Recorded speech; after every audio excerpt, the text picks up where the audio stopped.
कूच बिहार में चुनावी माहौल के बीच एक बार फिर सियासी हिंसा ने तनाव बढ़ा दिया। भारतीय जनता पार्टी की उम्मीदवार सावित्री बर्मन की गाड़ी पर हमला किया गया और उसमें जमकर तोड़फोड़ की गई। बताया जा रहा है कि यह घटना उस वक्त हुई जब वे अपने चुनावी प्रचार से लौट रही थी। अचानक हुए इस हमले से मौके पर अफरा तफरी मच गई और सुरक्षा व्यवस्था पर गंभीर सवाल खड़े हो गए।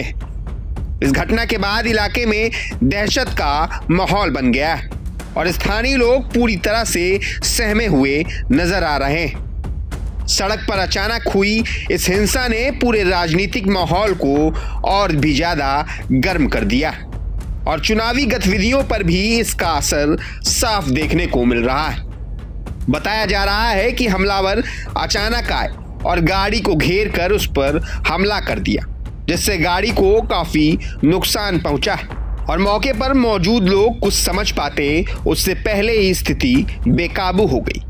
इस घटना के बाद इलाके में सुरक्षा व्यवस्था बढ़ा दी गई और पुलिस ने मामले की जांच शुरू कर दी, लेकिन अभी तक किसी भी आरोपी की गिरफ्तारी की पुष्टि नहीं हुई है, जिससे लोगों में और भी ज्यादा गुस्सा और डर का माहौल है। अब इस मामले में पुलिस प्रशासन की तरफ से भी बयान सामने आया है। सुनिए क्या कुछ कह रहे हैं एसपी कूच बिहार। একটা ঘটনা ঘটেছিল, দুটো গ্রুপে কিছু ক্ল্যাশ হয়েছিল, ওর মধ্যে একজন ইনজার্ড হয়েছিল। ও ইনজার্ড এখানে থানায় এসেছিল, ওদের সাপোর্টাররা এসেছিল কমপ্লেন্ট দিতে। তো ওদের সাপোর্টাররা বসেছিল থানা যা মেন গেট আছে, এসডিপিও তখন ওর আইসি মাথাভাঙ্গা তখন কমপ্লেন্ট নেওয়ার প্রসেসে ছিলেন। ইন দ্য মিন টাইম ওখানে দেখা যায় কি দুটো গাড়ি ওখান থেকে ক্রস করেছিল। দুটো গাড়িতে একটা পাঠিয়ে ফ্ল্যাগ ছিল, ওটাকে দেখে ক্রাউড উত্তেজিত হলো। ওখানে স্টেট পুলিশও ছিল, সিআরপিএফও ছিল। ও গাড়িতে ঝাঁপিয়ে পড়লো, গাড়িকে ভ্যান্ডালাইজ করলো।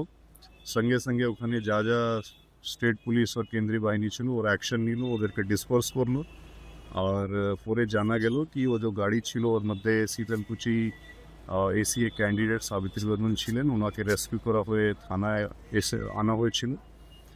তারপর পুলিশ রেড টিম বেরিয়েছিল এখান থেকে, অনেকজনকে অ্যারেস্ট করা হয়েছিল। এখন পর্যন্ত 6টা জন অ্যারেস্ট হয়েছে আর এই ঘটনার উপরে রেলেভেন্ট সেকশনে কেসও দায়ের হয়েছে আর তদন্ত চলছে আর ফার্দার লিগ্যাল অ্যাকশন হবে। इसके बाद मौके पर मौजूद लोगों ने भी इस घटना को लेकर अपनी प्रतिक्रियाएं दी हैं और अब सुनिए मौजूद लोग क्या कह रहे हैं। हम लोग प्रचार करके माकपाला से प्रचार करके शीतलकुची विधानसभा माकपाला से प्रचार करके हम लोग घर में जा रहा था।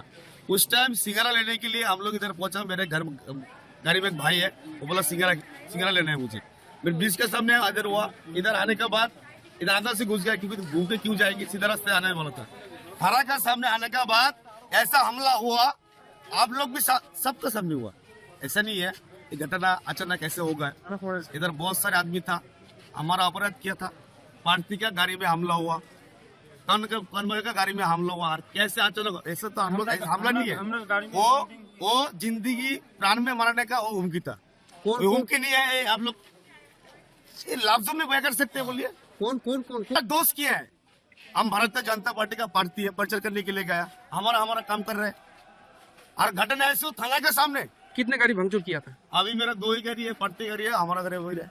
आपका नाम? मेरा नाम गौतम सरकार है। आपका डेजिग्नेशन? मेरा कुछ भारतीय जनता पार्टी का जिला सदस्य हूँ और सावित्री फोटोग्राफी है। भारतीय जनता पार्टी ने इस हमले को लेकर सीधा आरोप तृणमूल कांग्रेस पर लगाया है और पार्टी का कहना है कि पश्चिम बंगाल में विपक्षी उम्मीदवारों को डराने और उनके प्रचार को रोकने की कोशिश लगातार की जा रही और यह हमला उसी कड़ी का एक हिस्सा है। हालांकि तृणमूल कांग्रेस की तरफ से अभी इस घटना पर कोई आधिकारिक बयान सामने नहीं आया है, लेकिन इस घटना ने राज्य की राजनीति को एक बार फिर गरमा दिया और दोनों दलों के बीच आरोप प्रत्यारोप का दौर तेज हो गया। सावित्री बर्मन ने इस हमले को लोकतंत्र पर सीधा हमला बताया है और उनका कहना है कि जब एक उम्मीदवार ही सुरक्षित नहीं तो आम जनता की सुरक्षा की गारंटी कैसे दी जा सकती। यह सवाल अब पूरे सिस्टम पर खड़ा हो गया है और यह घटना सिर्फ एक व्यक्ति पर हमला नहीं बल्कि लोकतांत्रिक व्यवस्था पर सवाल खड़ा करने वाला घटना बन गई है। और सबसे बड़ा सवाल यही कि क्या यह सिर्फ एक स्थानीय घटना है या फिर इसके पीछे कोई सुनियोजित राजनीतिक रणनीति, और क्या चुनावी प्रक्रिया में इस तरह की हिंसा को रोका जा पाएगा या फिर आने वाले दिनों में स्थिति और भी ज्यादा बिगड़ सकती। फिलहाल प्रशासन पूरी तरह से सतर्क है और जांच जारी है, लेकिन लोगों के बीच डर और असुरक्षा का माहौल अभी भी बना हुआ है और यही इस पूरे मामले की सबसे गंभीर तस्वीर पेश करता है। प्रभातखबर.com, विश्वास वही, रफ्तार नहीं।